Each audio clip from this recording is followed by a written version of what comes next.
La palabra con nosotras, con nosotros. Una reflexión de la palabra cotidiana en diálogo con el acontecer de la comunidad.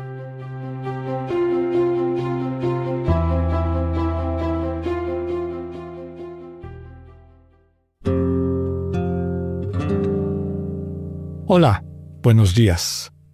Bienvenidas, bienvenidos a la palabra con nosotras, con nosotros.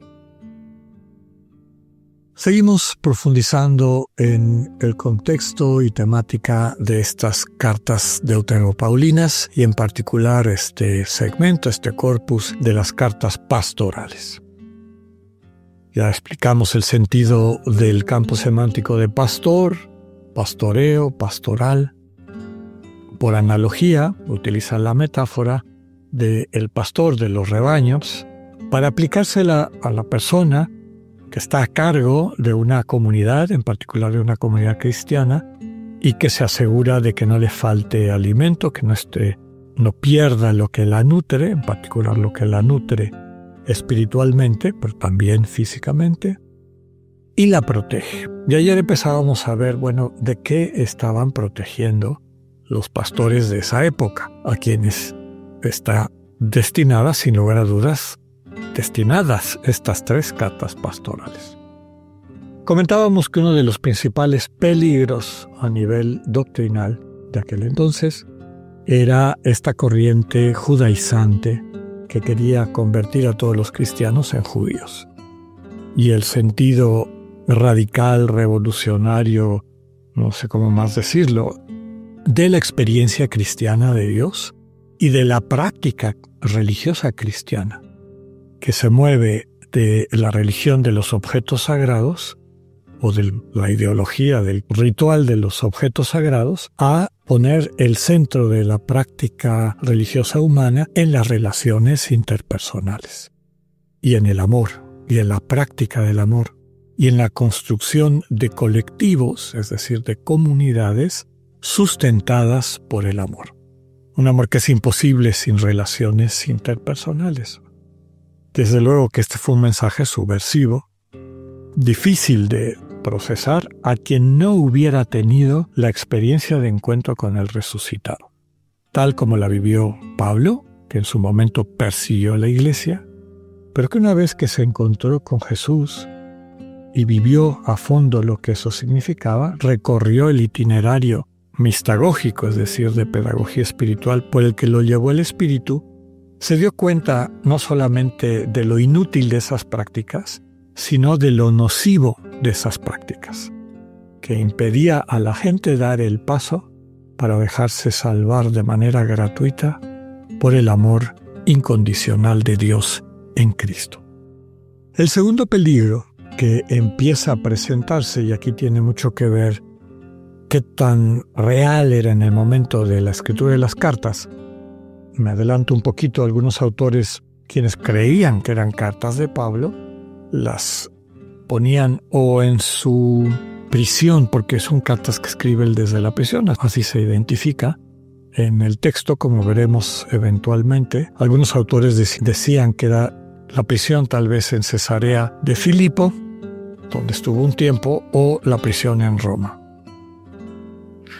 Ya hemos comentado que por eso y muchos otros elementos también de referentes históricos y de preocupación en la vida propia de las comunidades cristianas, pues lo más probable es que estas cartas fueron escritas, ya decíamos, segunda, tercera generación cristiana, lo cual nos pondría su fecha de elaboración entre el año 70, 80, hasta finales del siglo I e inclusive principios del siglo II.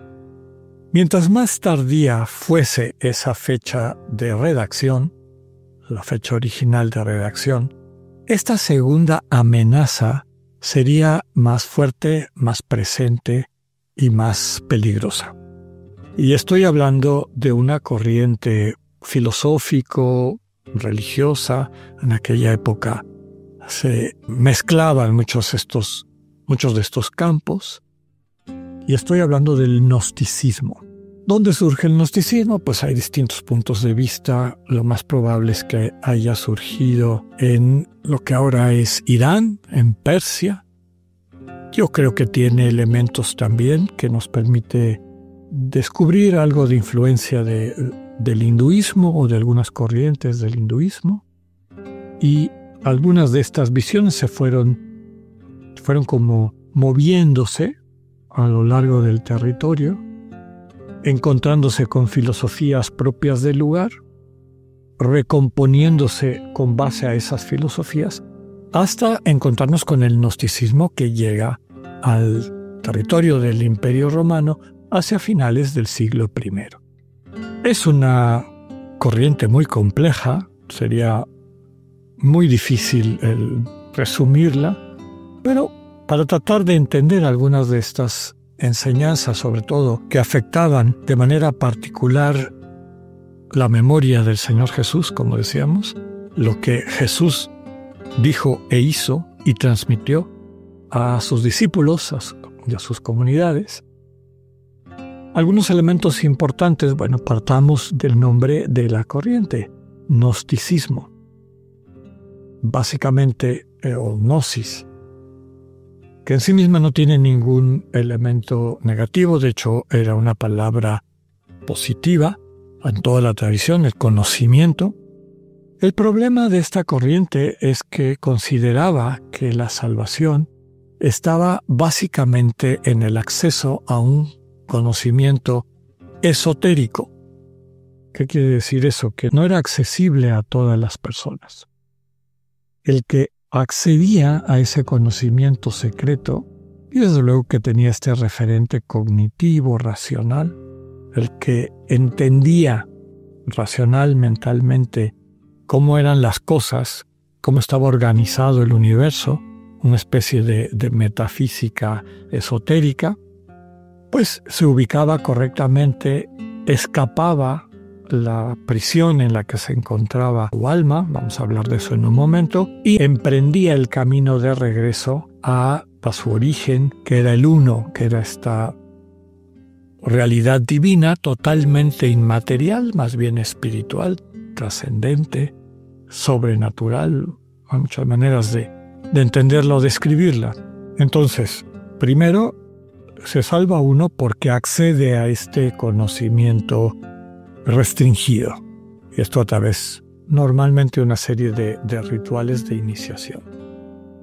Segundo elemento, esta visión de que el mundo en el que nos encontramos es un mundo pervertido y que pervierte a quienes se quedan atrapados en sus ilusiones. Todo lo material, todo lo carnal es negativo, destructivo. Es una cárcel. El ser humano es una chispa divina que está encarcelada en este lastre material, carnal. Y para llegar a su lugar, para volver a su origen, porque esta chispa divina, por el actuar de una entidad malévola, diabólica, diríamos, ha quedado atrapada en este cuerpo material, en esta cárcel material, de la cual se debe de escapar o liberar a través de algunas de las prácticas que se aprenden en la iniciación, en este conocimiento secreto, de tal forma que, dejando atrás su realidad corporal, material, trascienda la realidad espiritual.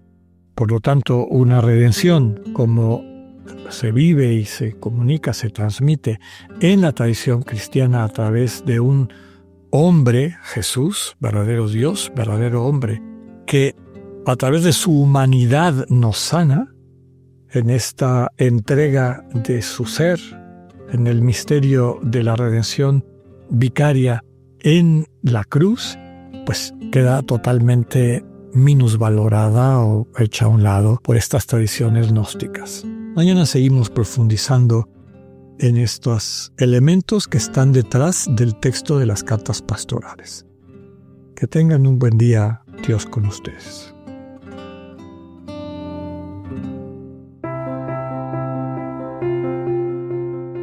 Acabamos de escuchar el mensaje del Padre Alexander Satirka. Escúchalo de lunes a viernes a las 8:45 de la mañana por Spotify o por radioiberoleón.com. Esta es una producción del ITESO, Universidad Jesuita de Guadalajara, y Radio ITESO 95.1.